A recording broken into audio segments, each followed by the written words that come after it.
to the Michigan Business Beat, brought to you on the Michigan Business Network. I'm Chris Holman, and we are broadcasting from our studios at the Capital Region International Airport, right across from TSA. So don't try to sneak something through on your next flight. We'll see.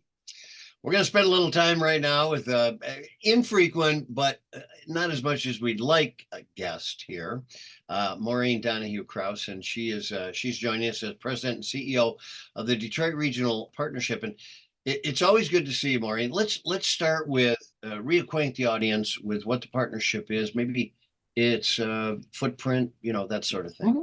Absolutely. Thank you for having me, Chris. I love spending time with you.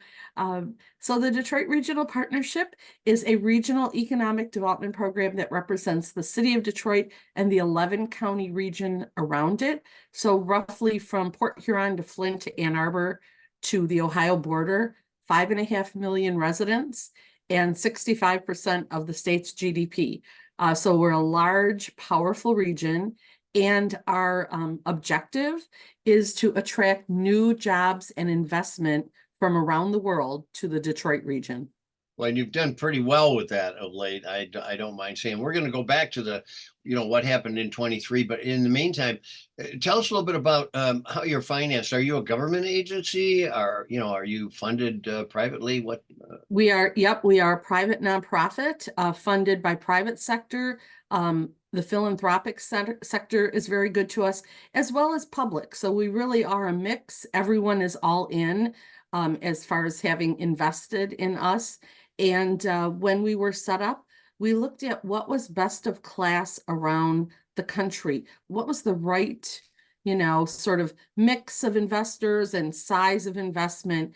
And we're there with best of class. So that feels really good. And we're also producing the results. So that's important as well. Maureen, let's talk a little bit about you, because one of the biggest mistakes we made was, I think, letting you sneak away to Indiana for a few years and recruit against us, right? In the meantime, give us kind of your career path, because you've always been on the edge of economic development, even in the beginning.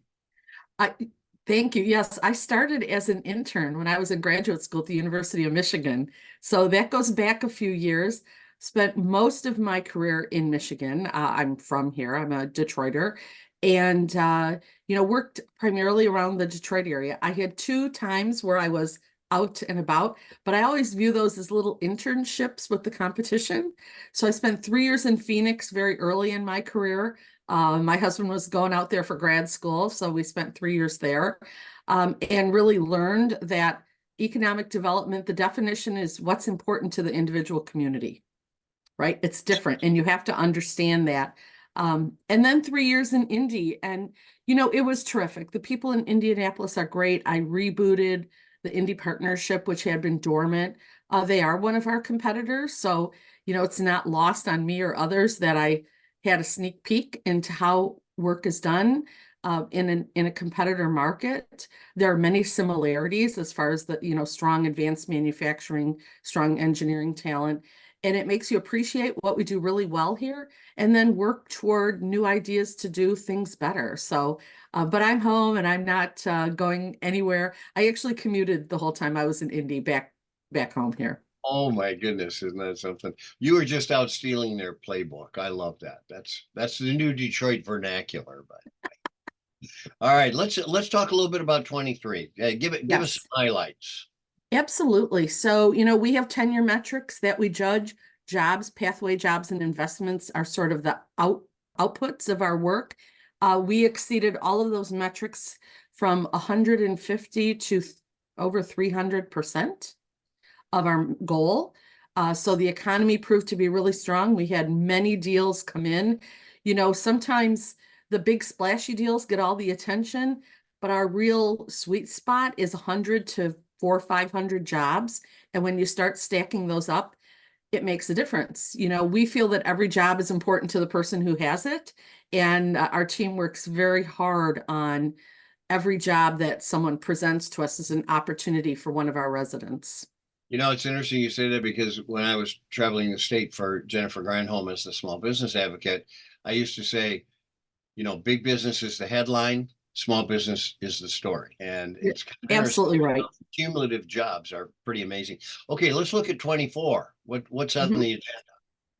So first, we started this year with 230 projects in our pipeline. That's the highest we've ever started a year with. We're still seeing a strong lean toward advanced manufacturing and mobility, and not even just mobility related to auto. One of our big announcements last week, Fortescue, which is an Australian global mining company, they're going to make batteries in the city of Detroit for large equipment, not cars. 600 jobs. So it's diverse in the mobility sector, but it is still taking advantage of our engineering talent and our very skilled manufacturing talent. Now it's pretty amazing where we're growing and how we're growing, et cetera. And you've done a great job down there. And I know at the end of the day, it's about jobs. It truly is. Which we've got about 30 seconds. Okay. The other side of that equation is, where do we get the people to fill the jobs?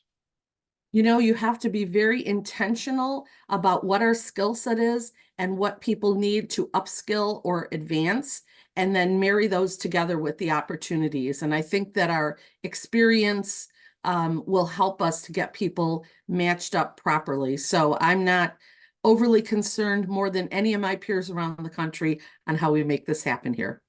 Well, Maureen Donohue Krauss, thanks so much for joining us. It's always good to spend time with you, President and CEO of the Detroit Regional Partnership. And you've been watching all of this on the Michigan Business Network. This is the Michigan Business Beat, and I'm Chris Holman.